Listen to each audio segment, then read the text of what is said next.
So in this part of the video, I'm going to show you how to use an endoscope in a variety of situations. The first situation we find ourselves in is a roof space of a large dwelling. And this is a common place for roost visits to actually happen. There are a number of features in this area that bats could be hiding. And I've just spotted coming up here a large crack in the blockwork here at the end wall where a bat might be. I've had a good look with the pair of binoculars, but I can't see anything, and the crack looks like it does go on a bit further.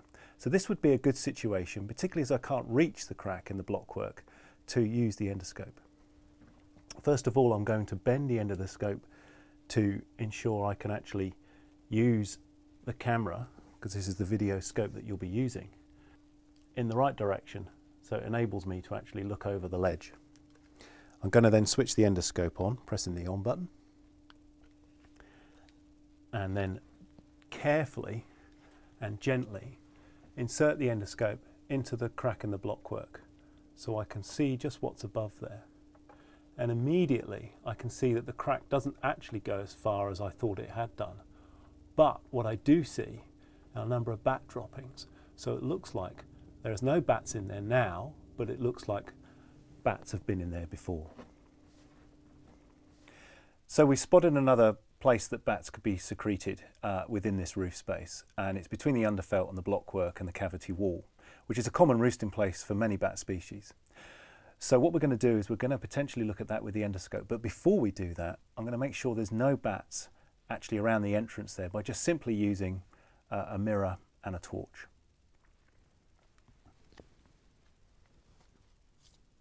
And as I insert the mirror and shine the light on it, I can't actually see any bats in there, but I do see a few droppings.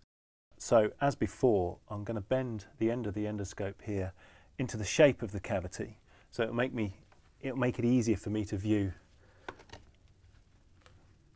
the hole. Now I'm switching the endoscope on, and you can see the light at the end. And as I insert the camera, I can see quite a way in. And as I slowly and carefully and continually looking at the screen, push the endoscope in, I think I can see a bat. I'm just going to adjust the view slightly, and yes, there's a bat secreted, and it looks like it's torpid, and it looks like it's a brown long-eared bat. Now this is really important information, so I'm going to withdraw the endoscope now so I don't disturb the bat, and I'm going to turn it off straight away, because that's all I really need to know now. And I can advise Natural England that there's a bat using the cavity here and that we found it using an endoscope. So here's another situation where you might have to use an endoscope to look for bats. Churches provide a huge range of roosting opportunities for bats, be it under the tiles of the roof or behind the stonework. At this time of year, chances are there might be a hibernating bat using this particular stonework because we found some droppings just on the edge. The church need to get on with some re-roofing works, and I'm here to basically see if they can or they can't, depending on whether there's a bat there.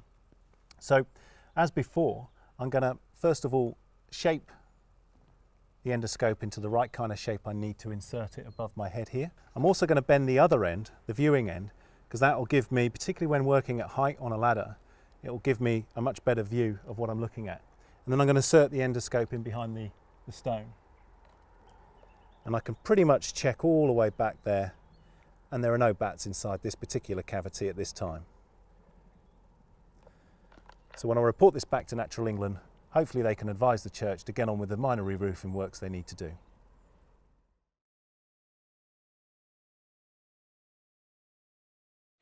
I hope you found this series useful and informative.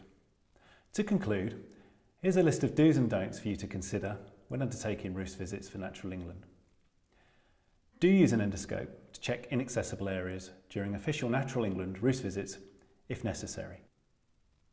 Carefully consider other survey methods before using endoscopes. Consider the level of disturbance to any bats within the cavity, and use the minimum light required to investigate the cavity you're looking at. View through the endoscope from the beginning and as you insert it into the cavity, and consider the parts of the cavity you can't access with the endoscope. Keep the lens clear of dust, cobwebs, and remove and clean and reinsert if necessary. And here's some don'ts. Don't force or blindly insert the endoscope shaft into the cavity. And don't assume that endoscopes are suitable for every situation. And don't use an endoscope unless you feel it is appropriate and that you are competent to do so. I'm Ian Davidson Watts. Thank you for watching.